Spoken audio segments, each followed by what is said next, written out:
Okay. Assalamualaikum, very good morning.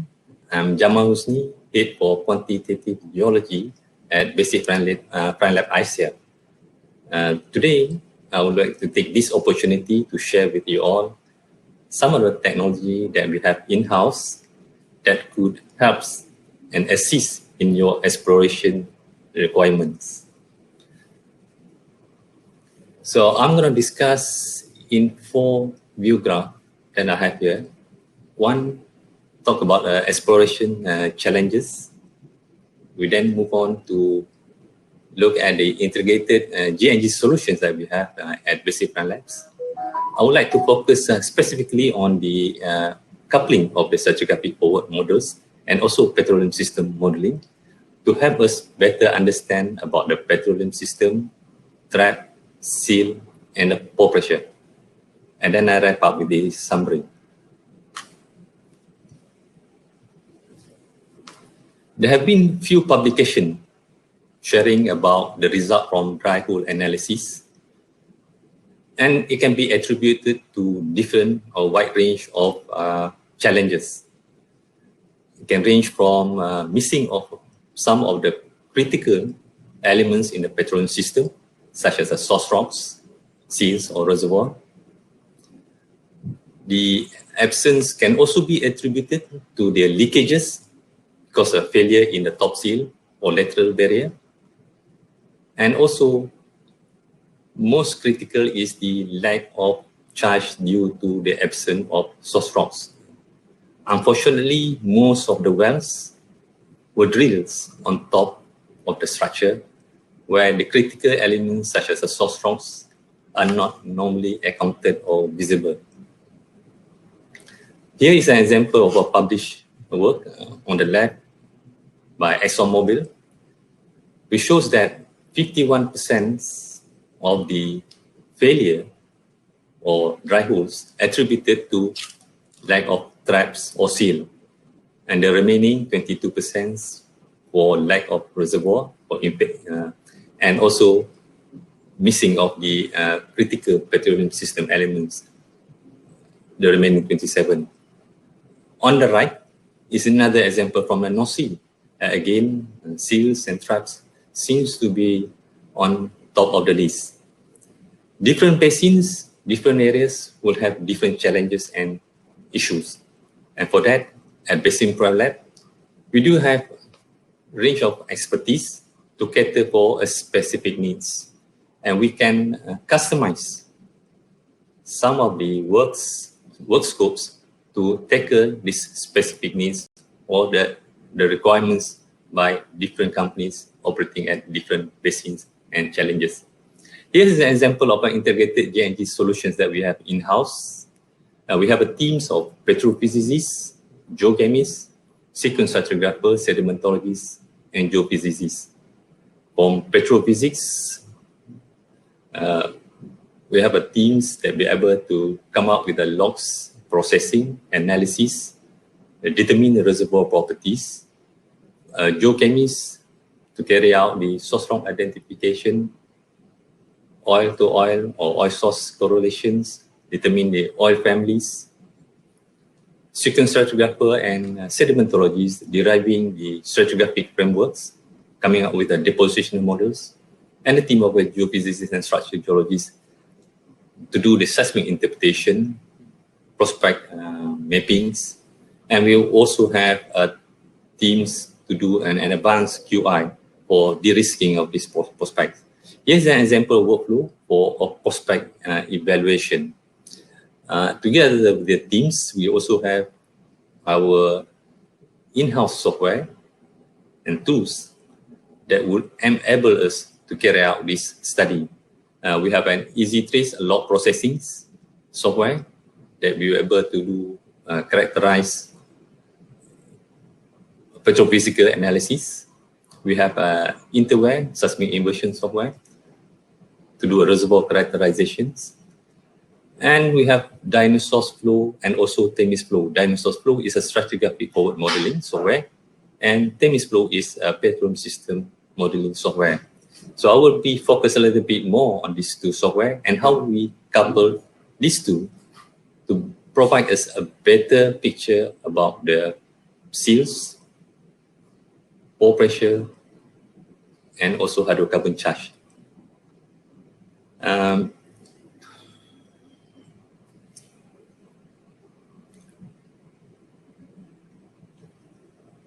So next slide is on the dining sauce flow. I would like to talk a little bit about dining sauce flow. This is a process-based, a deterministic method of determining or simulating a basin infill through time. There are three main parameters that control the filling of the basins. One is the accommodation space, the container itself. Second is the input or sedimentary supply, and that can be a clastic or could be an in situ, for example, a carbonate, and can also include an organic matter. So these are the main supplies to the system. And the third parameters that control the infill of these sedimentary basins is the transportation, which redistribute the clastics or the organic matter across the basin. So the tools that we have in dinosaur flow allow us to model the organic matter or organic species. We'll be able to simulate and predict the source rock distribution in space and time. The main control for the source rock depositions are the productivity, the nutrients that we brought into the system, and the preservation, which control the amount of organic matter that can be preserved. And this includes the effect of sedimentation rate in terms of preserving it, and also in terms of amount of oxygens, for example, oxygen minimum zones. So the term of productivity can be controlled. For example, the nutrients that have been brought into the system, for example, in the heterogeneous environments, or can also be through upwellings, for example, in the rich, currently in the rich offshore Peru, for example. So the upwellings and bringing out this nutrient can be facilitated through weathering process, bring from the heterogeneous, and also from the mixings from the bottom sea, where the churning of these nutrients were brought about by the upwellings currents. Here is some of the results from the dinosaur flow. In the middle, we see that the distribution of the clastics and also the deposition of the source rocks been identified in dinosaurs. And on the right, we can see that the TOC, or total organic carbon content, determined from the lab analysis and then calibrated that with the carbon loss, that is a TOC derived from wireline loss. And we can use that to calibrate the amount of TOCs that we derive from dinosaurs. And the end product is we would like to have a facies or predicted facies for the sediment basin, as well as the organic matter.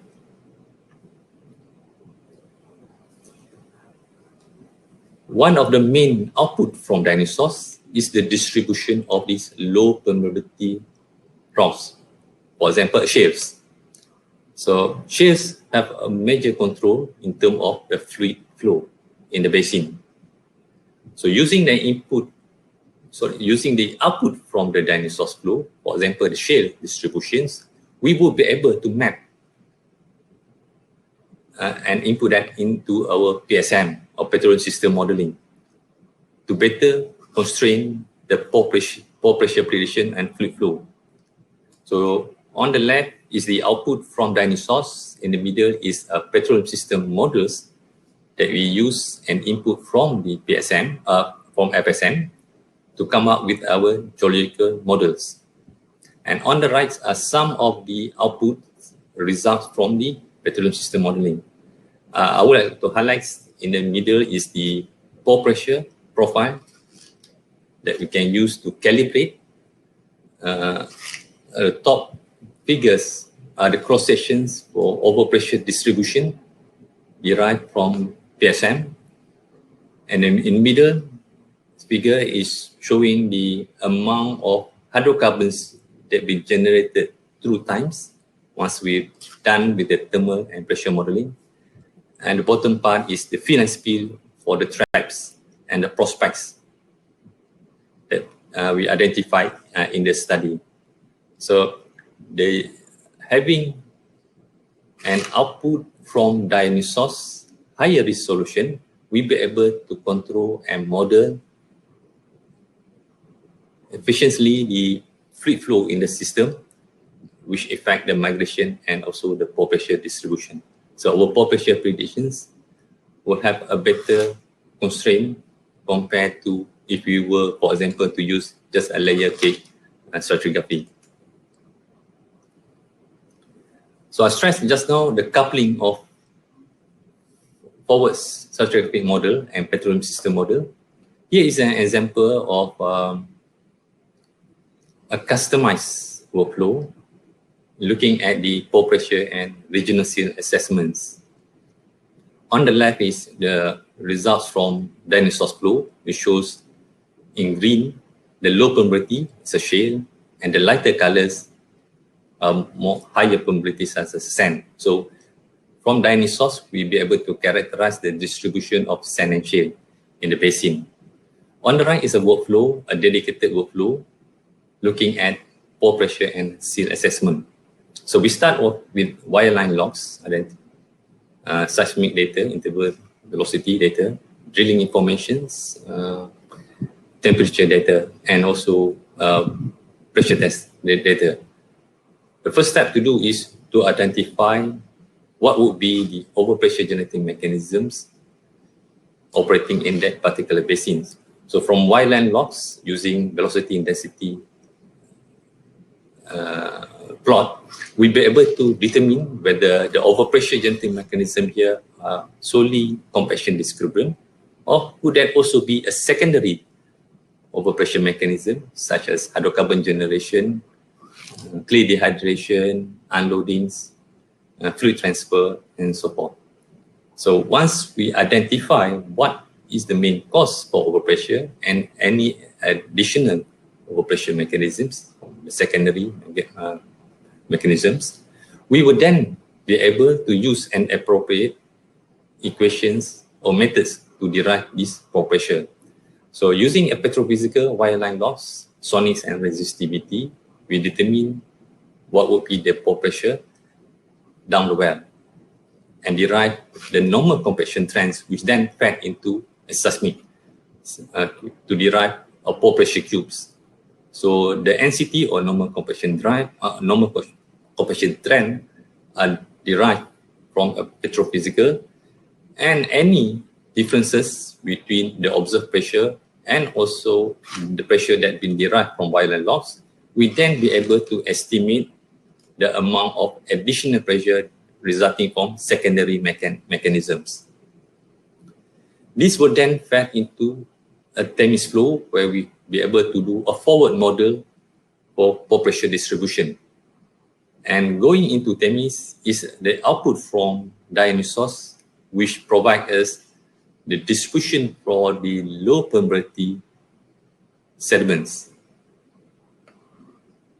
And we also use an example here, mud gas analysis, to validate some of the observations resulting in the fluid or leakages from the system. So we'll be able to identify whether do we see any thermogenic gas coming out from the system, from the deeper part of the basins, and do we see mixture between the biogenics and thermogenics, and the type of thermogenic gas that they've been produced, whether it's coming from a terragenous type 3, oil prone or gas prone. These are all informations that we use to validate the systems. And finally, we come up with the pore pressure distribution, controlling the hydrocarbon migration and distribution. So in basic modeling, we have an advantage of testing the secondary mechanism, such as hydrocarbon generation, clay dehydration, and so forth, because we do model the temperature. So temperature-driven chemical compression process can be accounted in basic modeling. So you can also see a flow between Themis flow and seismic-driven population predictions. We do check between these two methods. There are practically 3 different methods in the industry for population predictions. We have petrophysical, wireline derived, seismic derived, which also using a porosity base, similar like petrophysics.